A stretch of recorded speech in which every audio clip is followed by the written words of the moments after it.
नमस्कार, विभास मिश्र astrology world में आप सबका पुनः हार्दिक स्वागत है।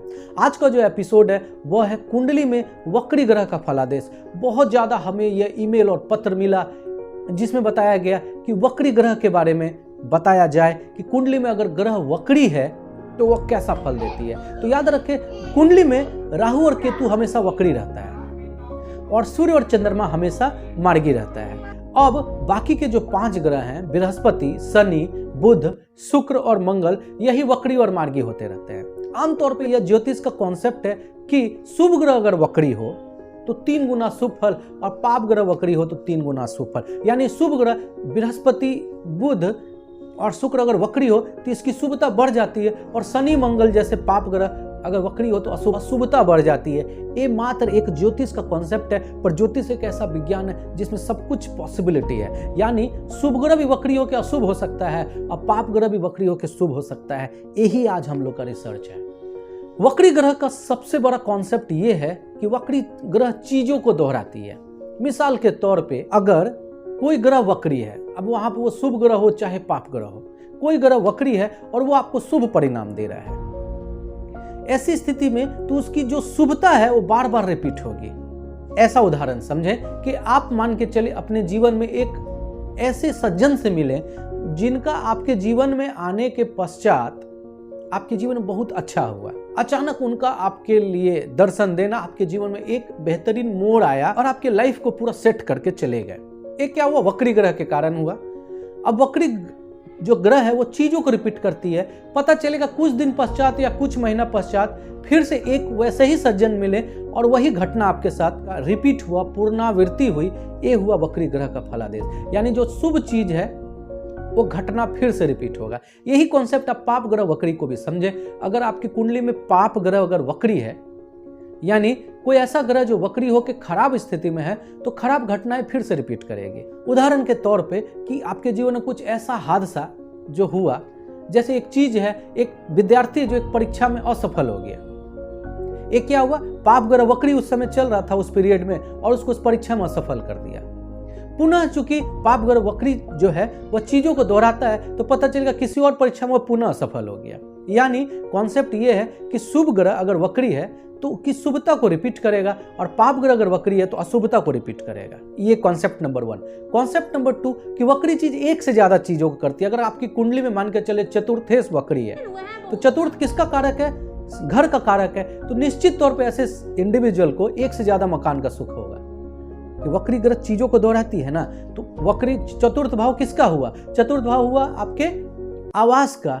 तो यानी ऐसे इंडिविजुअल को एक से ज्यादा मकान हो सकता है कि पिता द्वारा भी एक मकान मिले और ऐसा इंडिविजुअल खुद के पराक्रम से भी एक मकान अर्जित कर ले और एक मकान कहीं से उसको गिफ्ट भी मिल जाए। यानी वक्री ग्रह चीजों को दोहराती है। अब ऐसा समझे सप्तमेश किसी का वक्री है तो सप्तम किसका कारक है? धर्म पत्नी का। तो ऐसे इंडिविजुअल को एक से ज्यादा पत्नी का सुख प्राप्त होता है। यानी ऐसे इंडिविजुअल को एक से ज्यादा विवाह होने की संभावना होगी। यही वक्री ग्रह का जो है वो कॉन्सेप्ट को आप समझ लीजिए। यानी कॉन्सेप्ट नंबर 1, वक्री ग्रह चीजों को दोहराती है।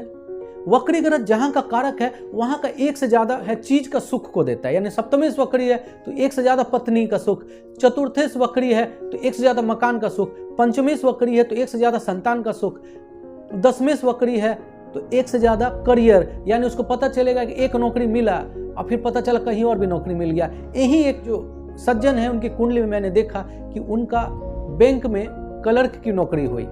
अब देखिए उनकी कुंडली में दशमेश वक्री था, बैंक में क्लर्क की नौकरी हुई और वो जब क्लर्क की नौकरी ज्वाइन किए तो 3 महीना बाद उनका प्रोविजनरी ऑफिसर में भी हो गया, यानी पीओ में भी हो गया। तो देखिए वक्री ग्रह चीजों को रिपीट किया ना, पहले क्लर्क की नौकरी दिया और 6 महीने बाद फिर पीओ की नौकरी दे दी, यानी 2 नौकरी का सुख मिला ना। और भी 6 महीने बाद पता चला उनका एएसएम में, असिस्टेंट स्टेशन मास्टर में भी हो गया। बहरहाल तो वक्री ग्रह जो है चीजों को रिपीट करता है। यानी एक सज्जन है, वो पता चला क्या कि व्यापार के तुलना में उनका सप्तमेश वक्री था, तो सप्तम भाव व्यापार का भी होता है। व्यापार के लिए क्या किए? वो यूएस गए, वहां से अच्छा पैसा डॉलर कमा के आए।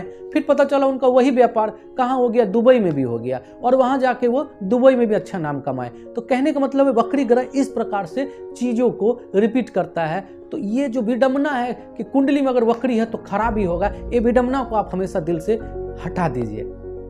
वक्री चीज़ों को रिपीट करती है और जितना ज़्यादा वो अपने जीवन में खासकर अपना महादशा है तो उससे संबंधित चीज़ों को वो रिपीट करता है। तो हम लोग का आज का जो ये एपिसोड था वो था वक्री ग्रह पर ऑपरेशन कि वक्री ग्रह कैसा फलादेश देता है। अब एक चीज़ मैंने और बताया कि शुभ ग्रह भी वक्री होकर शुभ होगा और पाप ग्रह भी वक्री होकर शुभ होगा। ये तभी होगा जैसे मान के चले कि कर्क लगन, वहाँ के लिए शनि मार्केस है, ठीक है। अब वहां पर शनि हमेशा खराब ही फल देगा। कर्क लगन में, कर्क लगन वालों को शनि से उम्मीद नहीं करना चाहिए। शनि तभी अच्छा फल देगा जब वो विपरीत राजयोग में हो, यानी अष्टमेश होकर अगर द्वादश भाव में बैठा हो तो फॉरेन सेटलमेंट कराता है, एक कॉन्सेप्ट है।